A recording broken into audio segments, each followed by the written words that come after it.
Halo teman-teman, berjumpa lagi dengan saya di kanal YouTube Elis Artiana di segmen Belajar Mengajar.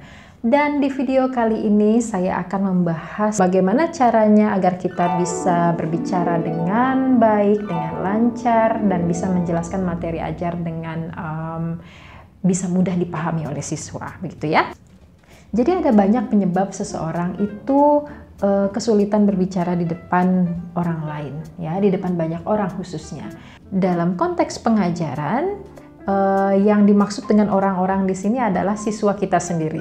Nah, tetapi di video kali ini saya hanya akan membahas dua penyebab umum yang menyebabkan seorang pengajar itu kesulitan berbicara di depan kelas, ya, di depan para siswanya, begitu ya.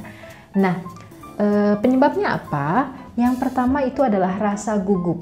Nah, rasa gugup ini juga ada banyak penyebabnya. Nanti kita akan bahas beberapa yang berkaitan langsung dengan pengajaran, ya, atau dengan situasi di dalam kelas. Dan yang kedua adalah sifat atau karakter seorang pengajar tersebut, ya.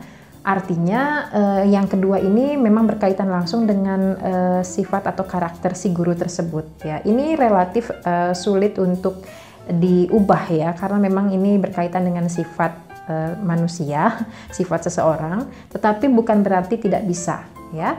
Oke, sebelum membahas yang sulit ini, yang relatif lebih sulit ini, mari kita bahas dulu yang pertama, yaitu penyebab seorang guru sulit berbicara di depan kelas adalah rasa gugup.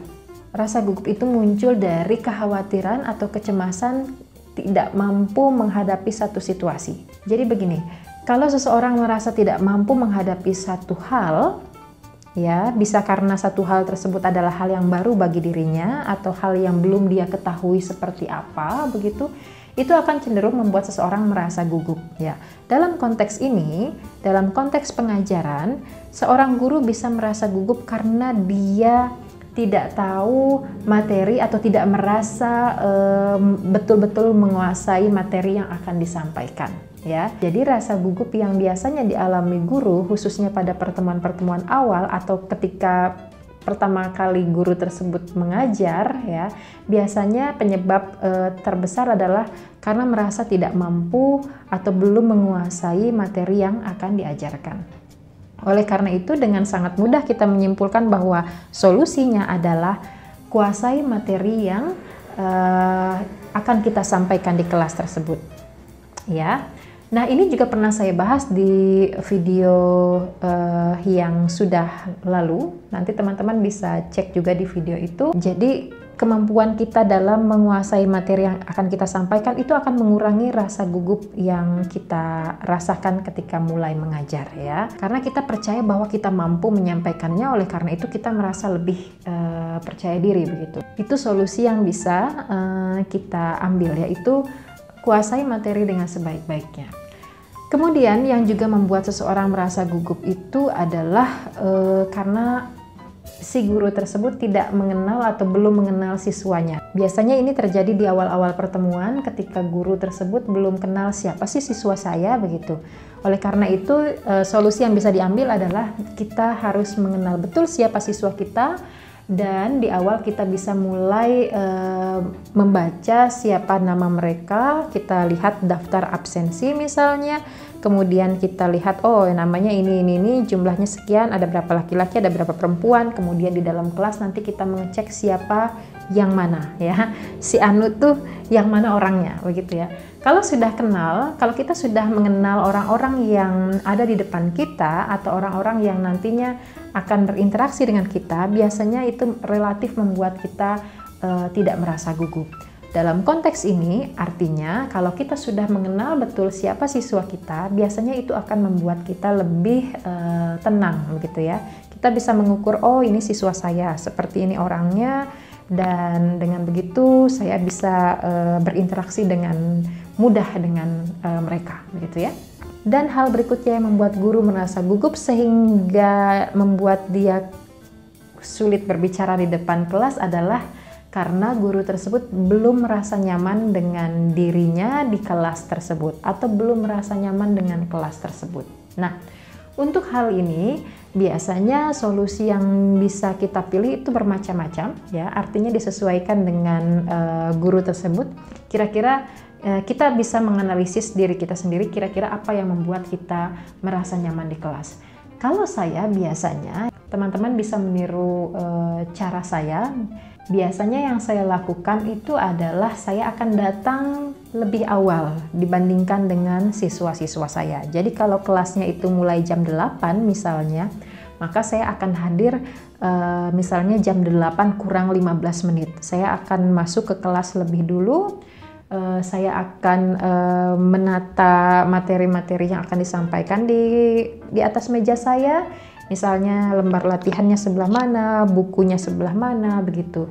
Dan saya juga bisa menulis beberapa hal di papan tulis yang akan digunakan nantinya. Saya juga bisa membuat catatan-catatan kecil supaya nanti akan membantu saya mengingat kembali apa yang akan saya sampaikan, begitu ya.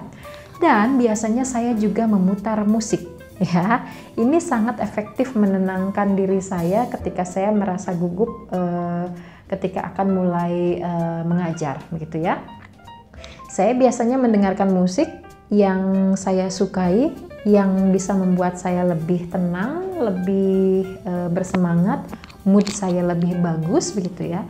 Dan biasanya saya tidak mendengarkan menggunakan earphone, tetapi menggunakan pengeras suara atau speaker yang ada di dalam kelas. Jadi ketika musik tersebut saya putar menggunakan speaker, ya, nanti ketika ada siswa yang masuk, mereka juga akan senang karena ketika mereka datang mereka disambut oleh musik tersebut, ya. Dan biasanya saya juga memilih lagu-lagu yang sedang tren gitu, sehingga ketika murid saya masuk mereka langsung familiar dengan lagu tersebut. Tetapi jangan memilih lagu yang tentu saja yang ekstrim, ya, misalnya lagu musik metal misalnya. Ya sebenarnya bisa-bisa aja sih, tetapi kalau saya tidak memilih musik-musik yang terlalu memicu semangat, yang terlalu berlebihan, meskipun saya suka musik jenis musik itu gitu ya. Nah, itu yang bisa dilakukan. Kaitannya dengan tadi yaitu ketika kita sudah merasa tenang, maka itu akan membantu kita untuk lebih mudah menyampaikan apa yang akan kita sampaikan. Dalam hal ini kita akan mudah menyampaikan materi ajar misalnya, kita akan lebih mudah berkomunikasi dengan siswa kita, seperti itu ya. Dan itu akan tentu saja membuat situasi kelas menjadi lebih baik, ya. Oke, sekarang tadi kita membahas tentang rasa gugup. Nah, sekarang yang mungkin paling banyak berkaitan dengan yang ditanyakan oleh teman-teman di video saya sebelumnya, itu adalah yang berkenaan dengan sifat kita sebagai guru, ya.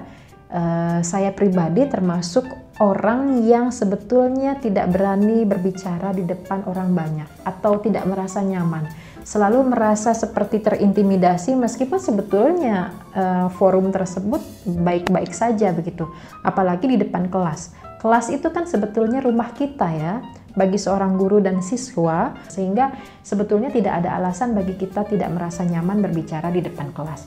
Tetapi tentu saja kalau memang itu adalah sifat kita, bahwa kita tidak terlalu bisa berbicara di depan orang lain, ya bagaimanapun juga rasa tidak bisa bicara di depan orang lain itu tidak bisa kita hindari begitu. Tetap saja ada perasaan seperti itu. Nah, oleh karena itu menurut saya hal pertama yang harus kita sadari adalah bahwa kita menerima diri kita yang seperti ini, ya.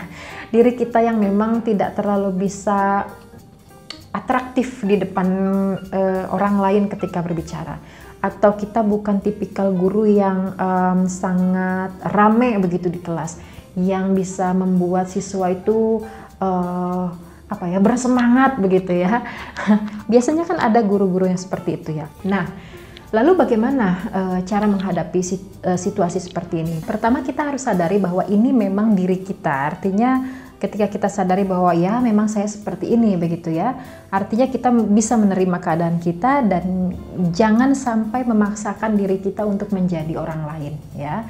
Kalau memang teman-teman adalah tipikal guru yang kalem begitu ya, bukan yang energik begitu ya, tidak apa-apa, tidak masalah ya. Yang paling penting nanti ketika menyampaikan materi itu bisa berbicara dengan sangat baik atau bisa menyampaikan materi dengan baik. Yang paling penting kan itu begitu ya. Jangan memaksakan diri untuk terlalu dibuat-buat begitu, karena nanti kalau misalnya teman-teman terlalu dibuat-buat, tidak menjadi diri sendiri, akhirnya teman-teman tidak nyaman dengan diri sendiri, maka nanti situasinya atau dalam proses pengajarannya teman-teman tidak bisa mengajar dengan baik juga begitu ya. Tetapi meskipun ini adalah sifat kita ya, tidak lantas akhirnya membuat kita berpikir bahwa ya udahlah, saya kan emang kayak gini begitu, ya udah kalau nanti di kelas seadanya juga nggak apa-apa, toh saya memang seperti ini orangnya. Tidak bisa kayak gitu juga ya. Bagaimanapun juga kita adalah guru yang punya tanggung jawab untuk bisa menyampaikan materi dengan baik, melaksanakan pembelajaran dengan baik ya, sehingga siswa akan memahami apa yang kita sampaikan. Oleh sebab itu kita tetap harus melatih diri kita agar kita memiliki kemampuan yang baik ketika kita berbicara di depan kelas, khususnya ketika sedang mengajar ya. Saya punya beberapa tips yang bisa teman-teman coba ya untuk bisa melatih kemampuan berbicara teman-teman di depan kelas ya. Yang pertama, sering-sering berlatih di depan cermin ya. Jadi yang biasanya saya lakukan adalah berlatih berbicara di depan cermin. Nanti ketika kita berbicara di depan cermin, kita akan bisa melihat diri kita, ekspresi kita seperti apa sih ketika kita berbicara begitu ya. Gestur kita atau gerak-gerik kita seperti apa sih begitu ya. Kemudian kita akan melihat di mana letak kurangnya begitu. Dan kalau kita sering berlatih seperti ini, kita juga akan lebih terbiasa untuk berbicara, sehingga nanti di kelas tidak terlalu kaku begitu ya. Teman-teman bisa langsung mencoba, misalnya begini, besok teman-teman akan mengajar misalnya ya. Teman-teman kan pasti sudah tahu besok itu akan menyampaikan materi apa. Nah, malam harinya atau sehari sebelumnya teman-teman bisa melatih diri teman-teman ya, melakukan simulasi pengajaran di depan cermin sambil berlatih menyampaikan materi yang nantinya akan disampaikan, seperti itu. Itu yang paling mudah untuk kita lakukan atau yang biasanya saya lakukan ya. Berikutnya, untuk melatih artikulasi kita bisa melakukan olah vokal ya. Saya ingat ketika dulu saya ikut teater di kampus ya, hal yang harus dilakukan atau salah satu bentuk latihannya adalah latihan olah vokal ya. Olah vokal ini fungsinya untuk melatih artikulasi kita ketika kita mengucapkan kata atau ketika kita berbicara ya. Jadi ngomongnya tuh nanti kalau vokal kita bagus, kita ketika berbicara tidak akan yang teman-teman atau selamat pagi murid-murid, sekarang kita akan belajar tentang, tidak seperti itu ya, tetapi lebih jelas begitu. Berbicaranya tuh yang selamat pagi, hari ini kita akan belajar tentang gitu ya. Tidak yang apa sih bahasa Sundanya, ngagrenyem gitu. kayak tidak jelas gitu, seperti bergumam gitu ya. Kalau kita tidak melatih vokal kita, artikulasi kita ketika kita berbicara juga tidak akan jelas begitu. Jadi teman-teman bisa melakukan olah vokal. Di YouTube ada banyak video-video tentang cara olah vokal begitu ya. Yang biasa saya lakukan ketika olah vokal misalnya di depan cermin ya. Lagi-lagi saya membutuhkan cermin untuk melatih atau untuk melihat seperti apa begitu ya. Saya akan menyebutkan alfabet A sampai Z tetapi dengan vokal yang bulat begitu ya. Maksudnya ketika bilang A ya A begitu, B, C, D begitu ya. Tidak A, B, C, D. Tidak seperti itu. Jadi begitulah caranya. Lakukan olah vokal setiap hari ya, atau di waktu-waktu yang teman-teman bisa, sehingga artikulasi teman-teman akan lebih jelas begitu. Dan tidak hanya A, B, C, D, E, F, G aja, tetapi coba latih teman-teman untuk mengucapkan kalimat-kalimat dengan artikulasi yang sangat jelas. Itu bisa membantu teman-teman ketika nanti berbicara di depan kelas ya. Dan selain itu juga dengan bantuan cermin teman-teman bisa berlatih gestur ya. Kita tahu bahwa ketika orang berbicara atau ketika seseorang berbicara, maka gestur ini juga akan membantu orang tersebut untuk bisa lebih nyaman ketika menyampaikan apa yang ingin disampaikan begitu. Orang juga ngelihatnya lebih enak. Misalnya kalau saya hanya berbicara di depan video ini hanya misalnya begini doang gitu ya, nggak ada gerak tangannya, mungkin itu akan terlihat monoton dan membosankan. Tetapi gestur juga harus diperhatikan. Jangan sampai gesturnya berlebihan, misalnya apa kabar teman-teman, atau bagaimana kabar kalian hari ini, apakah kalian sudah mengerjakan PR misalnya. Itu juga berlebihan ya. Gunakan gestur seperlunya atau sewajarnya ya, lebih tepatnya sewajarnya begitu. Gestur-gestur seperti misalnya ya ada yang ingin ditanyakan, bagus, siapa lagi misalnya begitu. Dan dari ekspresi wajah juga harus mendukung ya, jangan sampai ekspresinya datar saja begitu. Ya, hari ini kita akan membahas materi yang baru ya, anak-anak misalnya. Itu kan juga nggak asik ya. Selain membosankan juga itu akan rentan menjadi bahan ejekan. Jadi teman-teman pasti nggak mau seperti itu. Oleh karena itu artikulasi harus jelas, dilatih dengan olah vokal tadi.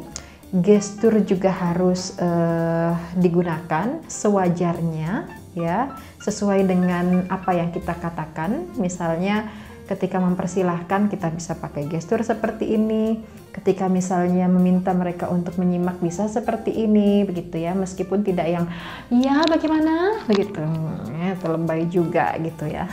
Nah kemudian juga ekspresi wajah juga harus mendukung. Misalnya ketika kita bertanya kepada siswa, kalian tahu tidak apa yang dimaksud dengan bla bla bla gitu ya. Kalau kalian tahu coba sebutkan, silahkan. Oh, itu bagus, tetapi kurang tepat ya. Siapa lagi yang bisa menambahkan? Misalnya seperti itu ya. Jadi ekspresinya sesuai dengan apa yang teman-teman sampaikan begitu. Dan tidak perlu berlebihan juga. Pokoknya semuanya sewajarnya. Latih terus seperti itu. Dan teman-teman juga bisa melihat video-video orang yang sedang mengajar yang menurut teman-teman ini bagus nih cara ngajarnya begitu ya, ekspresinya, kemudian gestur, kemudian cara berbicaranya begitu. Teman-teman bisa meniru cara yang atau meniru orang yang menurut teman-teman ini bagus nih untuk dijadikan contoh begitu ya. Nah, dan tentu saja kalau teman-teman mulai mengajar akan sangat wajar kalau teman-teman belum terlalu bisa berbicara dengan baik di depan kelas. Atau mungkin sebenarnya sudah bagus tetapi teman-teman merasa kurang begitu ya. Tidak masalah, merasa kurang dan merasa tidak pintar atau belum pintar itu bagus. Karena itu artinya akan memotivasi teman-teman untuk belajar terus ya. Justru yang berbahaya itu ketika teman-teman merasa cukup, merasa sudah bagus begitu ya, sehingga malas untuk belajar lebih baik ya. Jadi seperti itu teman-teman bisa terapkan yang tadi saya katakan begitu ya. Dan tentu saja yang paling penting dari semua itu adalah tetap jadi diri sendiri, karena nanti dalam perjalanan teman-teman akan menemukan titik nyamannya, dan nanti itu akan menjadi ciri khas teman-teman. Di saat teman-teman sudah mulai nyaman dengan diri sendiri, bisa menguasai kelas dengan baik ya, memiliki kemampuan berkomunikasi atau menyampaikan materi dengan baik, disitulah nanti teman-teman akan merasa bahwa mengajar itu menyenangkan. Oke? Baik teman-teman, itu yang bisa kita bahas di episode kali ini. Jangan lupa untuk tetap mengikuti episode-episode berikutnya, dan tentu saja silahkan tulis kalau teman-teman punya saran atau kira-kira topik apa yang bisa saya bahas di video berikutnya. Silahkan subscribe bagi yang belum, bunyikan loncengnya sehingga nanti akan ada pemberitahuan kalau ada video terbaru. Oke teman-teman, terima kasih telah menyimak video ini sampai selesai dan sampai jumpa.